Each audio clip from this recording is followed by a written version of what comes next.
आए हैं और महाराष्ट्र के चुनाव के परिणाम कांग्रेस की अपेक्षाओं के अनुकूल नहीं है। कांग्रेस ने जो तैयारियां की थी, जो मुद्दे खड़े किए थे, जो लोगों से संपर्क किया था और जिस तरीके से गठबंधन के साथ मिलकर के मजबूती के साथ चुनाव लड़ा था, उस पर, जो पर, उसके अनुकूल उसके परिणाम नहीं दिखाई पड़े। तरह तरह के सवाल पैदा किए गए। सवाल ये भी कहा जा रहा है कि कांग्रेस अपने पुराने मुद्दों को ही लेकर चल रही है, जो लोगों के अभी जीवन से जुड़े हुए सवाल हैं उस पर ध्यान नहीं दे रही है। तरह तरह के आरोप भी लगे। इस लिहाज से कांग्रेस के सामने इन सभी विषयों पर विचार करना और विचार करके एक स्पष्ट बात करना यह आवश्यक था। और एक लंबी बैठक के बाद जो अभी बात कही गई, निश्चित रूप से जितने इस देश के सामने जितने सवाल हैं, उन सभी विषयों को लेकर के इन्होंने विचार किया और अपनी बात कही है। चाहे मणिपुर का सवाल हो, चाहे चुनाव का सवाल हो। सबसे बड़ी बात यह है कि जो कल ही बयान आ गया था खड़गे साहब का कि ईवीएम को लेकर के वो पूरे देशव्यापी एक आंदोलन करेंगे जी। और कांग्रेस ने स्पष्ट रूप से अपनी बात इस पर रख दी है। इसके अलावा और कोई विकल्प भी नहीं है।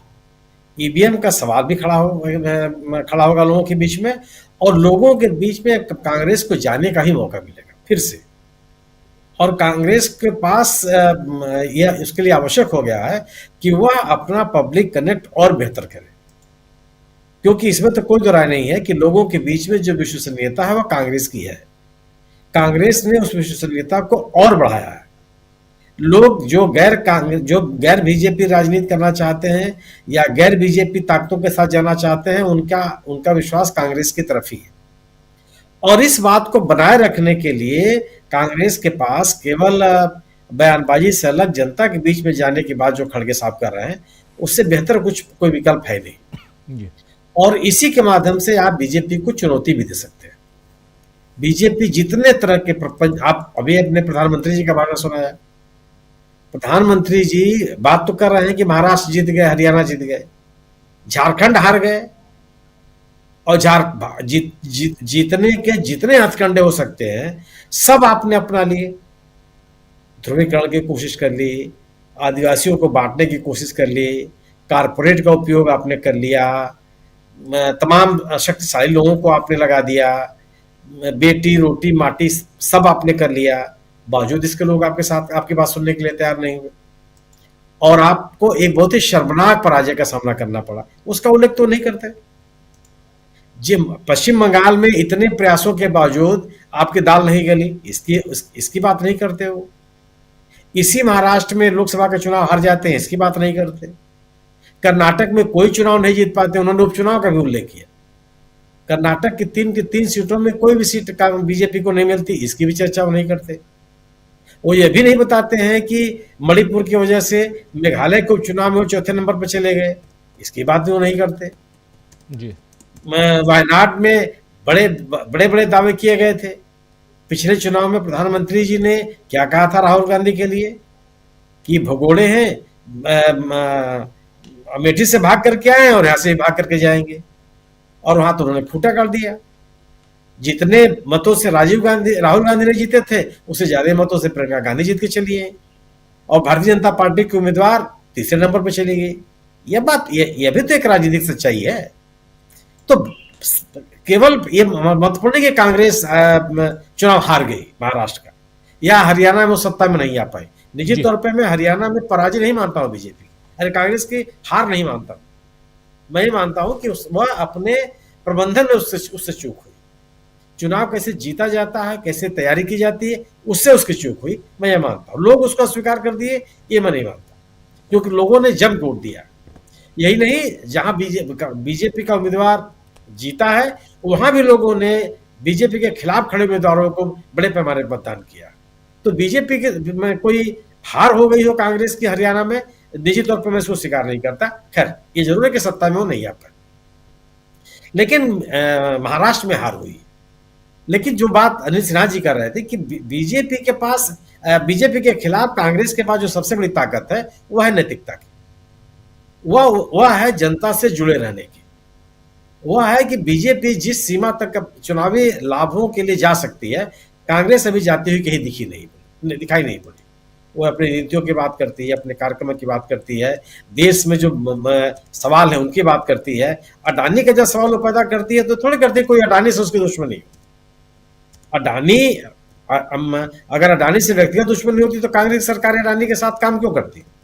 लेकिन अडानी का जो के ऊपर जो आरोप लग रहा है उससे ऊपर देश के सामने जो समस्याएं पैदा हो रही हैं, देश की अर्थव्यवस्था को लेकर के जो बात उठ रही है, देश में विदेशी निवेश को लेकर जो संकट पैदा हो रहा है, वो सवाल एक ऐसे एक पूंजीपति को सरकार का नियम कानूनों से हट करके जो संरक्षण दिया जा रहा है, सवाल वो है, वो कोई निजी सवाल थोड़े है। तो वो मुद्दे हो जो बात है, कम से कम कांग्रेस अपने मुद्दों को, अपने सवालों को लेकर के साफ है, बिल्कुल, और उनको लेकर के लोगों के विमर्श पैदा कर रही है, और वही उसके विश्वास का आधार है। जन विश्वास का वही उसका आधार है। लेकिन इस बढ़ते हुए जन विश्वास को चुनावी लाभ में कैसे बदला जाए, इसके बारे में तो कांग्रेस को सोचना पड़ेगा। चुनावी लाभ में तो सुनील जी तब बदला जाए ना जब ऊपर बैठा हाथ में डोर लिए हुए कठपुतली को नचा रहा है, तो आप तमाशा देखते रहिए, मुस्कुराते रहिए, तालियां बजाते रहिए। जो ऊपर बैठा है वो डोर लेके नचा रहा है ना राजीव कुमार को। नहीं, वो बिल्कुल सही कर रहे हैं राजीव जी, लेकिन उसी राजीव कुमार के रहते हुए भी झारखंड तो जीत के आया कि नहीं आया इंडिया दल समूह जी, और बुरी तरह से पराजित किया। सवाल यह कि जब जनता आपके साथ खड़ी होती है तो कोई नहीं आता। अब इतने हमने आपके सामने चीजों को रखा, अगर मान लीजिए कि वो डोर हिला रहे हैं तो वायनाड में क्यों नहीं हिला देते? वहां तो जनता उनके साथ खड़ी है।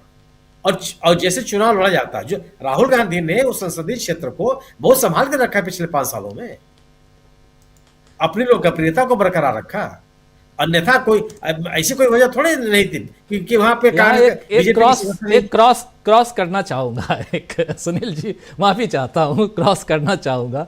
यही नैरेटिव तो है कि झारखंड जीत गए, जम्मू कश्मीर जीत गए, यही तो वो नैरेटिव चलता नहीं है। नहीं राजीव जी, यह लोग इस जो नैरेटिव चलाने का प्रयास कर रहे हैं वो नैरेटिव चलता नहीं है। ये सुप्रीम कोर्ट के जज कह रहे हैं। सवाल है कि जो सवाल पैदा हुए हैं महाराष्ट्र चुनाव को लेकर के जी, उन सवालों का जवाब कोई दे दे। पड़े हुए मतों से कम मत क्यों गिन लिए गए? विधानसभा क्षेत्रों में 75 विधानसभा या 95 विधानसभा क्षेत्रों में ज्यादा मत क्यों गिन लिए गए? 1 घंटे के भीतर 5 लाख या 12 लाख या 10 लाख मतदान कैसे हो गया? 5, 10, 12 नहीं, 75 लाख, 76 लाख अभी बोला। 75 लाख, सॉरी, नहीं मैं एक बात मैं कर रहा हूं, मैं इसीलिए 5 लाख 10 लाख 12 लाख मैंने कहा कि 75 लाख मतदान करोड़ लाख मतदाता कैसे आ गए? इसका जवाब दीजिए, दे दे कोई ना। इसलिए यह बात चलती नहीं है कि महाराष्ट्र में आप झारखंड में तो जीत गया, वहां ईवीएम क्यों नहीं था। बिल्कुल ठीक है, लोग झारखंड में जीत के आ गए, लेकिन ये जो इस तरह के सवाल तो झारखंड में नहीं है जी। वहां तो कोई नहीं कर रहा है कि आप रांची में कम मत पड़े हैं, ज्यादा गिन लिए गए। वहां भी तो आपने 3 बार में मत प्रतिशत बताया है, या 58% से शुरू होकर के 66% तक चले गए आप। महाराष्ट्र में, झारखंड में तो इतना मतदान नहीं हुआ, जबकि झारखंड में मतदान के दौरान में मैं रहा हूं, देर रात तक मतदान होता है, वहां लोग लाइनों में खड़े रहते हैं। बिल्कुल, वहां तो इतने प्रतिशत मतदान में वृद्धि नहीं हो गई। जो सवाल है ना, उन सवालों के कारण से यह जो नैरेटिव बनाने की कोशिश की जा रही है कुछ विद्वानों के द्वारा, वो बन नहीं पा रहा है। आखिर जो महाराष्ट्र में मतदान का प्रतिशत बढ़ा, वह अन्य उपचुनाव में क्यों नहीं बढ़ गया? भाई पश्चिम बंगाल में तो चुनाव हुआ 6 विधानसभा क्षेत्रों में, वहां बढ़ जाना चाहिए था क्या? वहां तो कम मतदान नहीं हुआ, वहां तो जबरदस्त मतदान हुआ है वहां भी। और अगर मान लीजिए महाराष्ट्र में आपने इतना बढ़ा दिया तो उत्तर प्रदेश को चुनाव में घट क्यों गया जी? आप यही बता दीजिए। ये जो रिवॉल्वर लेकर के दरोगा महिलाओं को डरा रहा था, वो कौन सा निष्पक्ष चुनाव है? सवाल है ना कि जो लोगों के सामने तथ्य हैं, उन तथ्यों के कारण से इस तरह के नैरेटिव चलते नहीं है। और ये जरूर है कि कांग्रेस अब तो प्रधानमंत्री जी चाहे भारतीय जनता पार्टी कांग्रेस मुक्त भारत की बात तो नहीं करती। अब तो अब लोग ये तो यही सवाल पैदा कर रहे हैं कि विपक्ष कहाँ है, क्योंकि विपक्ष ने अपने साथ मुद्दों के साथ लोगों के सवालों के साथ अपने को जोड़ा और लोगों के बीच में कांग्रेस की बढ़ती हुई लोकप्रियता ही भारतीय जनता पार्टी के नेताओं के लिए परेशानी का सबब है। प्रधानमंत्री जो इस तरह की बात कर रहे हैं वो इसीलिए चिंतित है। उन्होंने पूरी ताकत लगा दिया पिछले 10 वर्षों में कि राहुल गांधी को पप्पू साबित कर दिया जाए, कांग्रेस को तोड़ दिया जाए। कितने नेताओं को तोड़ लिया।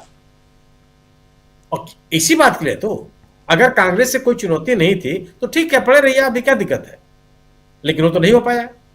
कांग्रेस अपनी उसी विश्वसनीयता के, और एक अकेली पार्टी है जो राष्ट्रीय स्तर पर बीजेपी के लिए चुनौती है। ये तिलमिलाहट की वजह है। मेरा अपना ये मानना है कि जो सवाल पैदा हुआ है आज, जिन बातों पर चर्चा हुई है CWC में, निश्चित रूप से लोगों के बीच में जाने के अलावा अन्य कोई विकल्प नहीं है कांग्रेस के पास। बिल्कुल बिल्कुल, आप सही कह रहे हैं। ये बहुत महत्वपूर्ण